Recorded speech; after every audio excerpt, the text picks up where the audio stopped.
So, Gretchen has been talking a lot about her thesis that she did for her English major, which has been all on young adult fantasy, usually young adult books with a female assassin protagonist.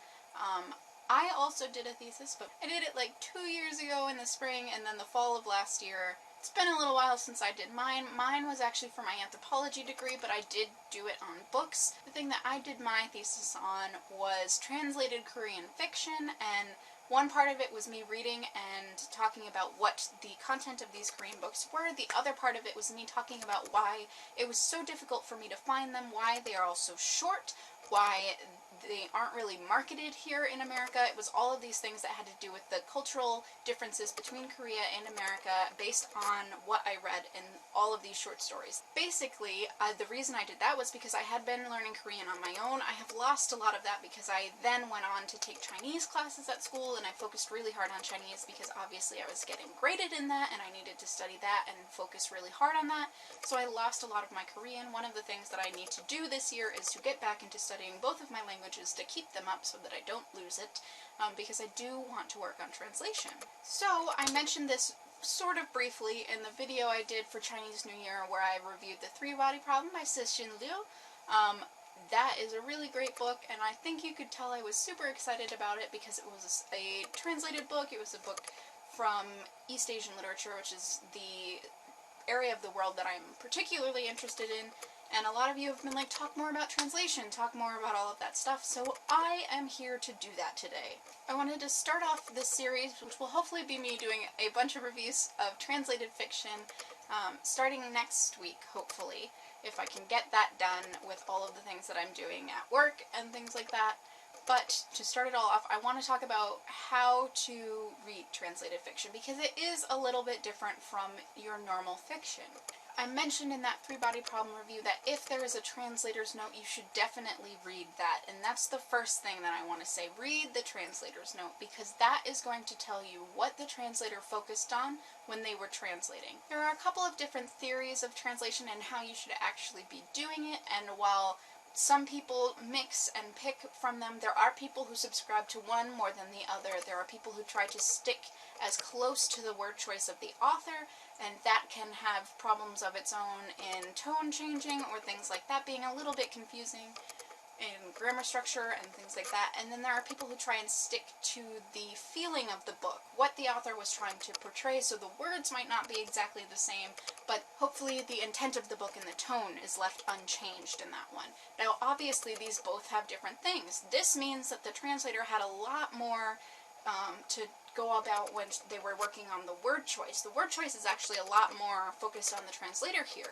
This one might be harder to read. It might not make as much sense. It might be a little bit more for someone who's familiar with the culture that it's coming from as opposed to just any old reader, and that can mean that a lot of people dislike that book because it doesn't relate to them. It makes it more difficult to get through. They don't understand what's going on, all of these things. But both people are trying to stay true to the text, true to the emotion and the feeling, true to the words that the author used, and there's things that go back and forth on whether or not which is right, and for the most part translators will pick and choose, being like, this sentence wouldn't make sense for my target audience, it wouldn't make sense for the English-speaking world, so how can I change it so that it will make sense, or I'm going to try and stick as closely to what the author used in their word choice as possible.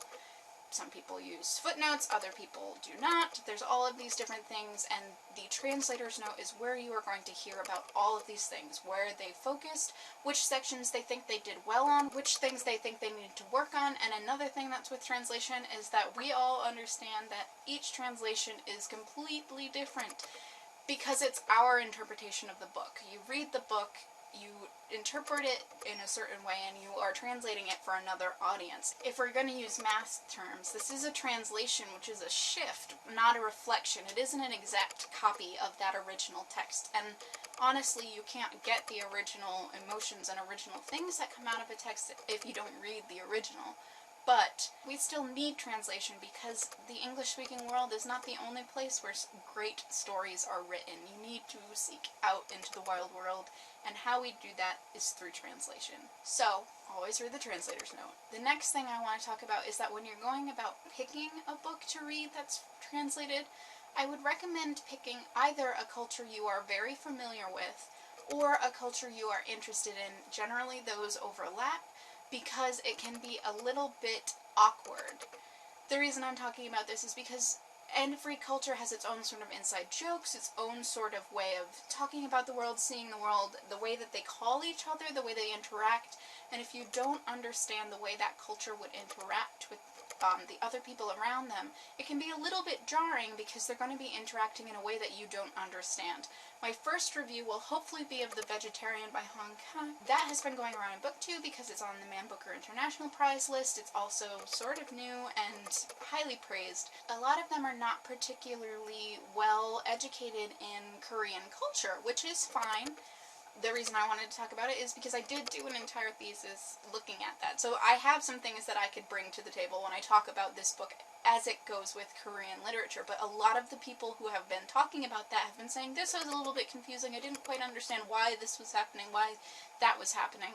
And a lot of the things that I was picking up from this book that they had issues with was because it had to do with Korean culture and how they interact and how they are related to each other. So again, pick something you're either very familiar with or very interested in so that you can at least have some sort of understanding beyond just reading the words of what might be going on in the other culture that doesn't quite translate well. The third thing I want to say is to get past the names.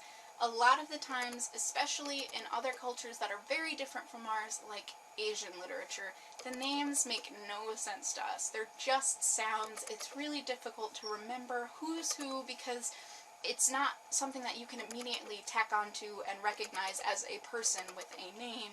You have to think of them more as a combination of their traits. This person whose name is something that I don't really quite understand is a mother, a doctor, a daughter.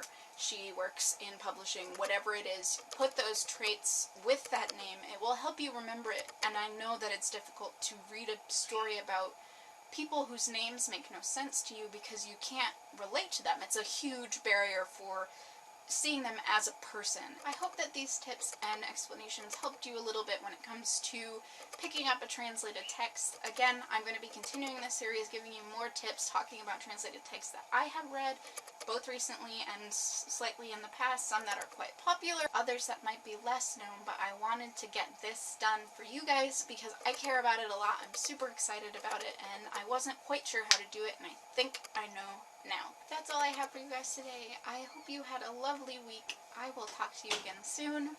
Bye.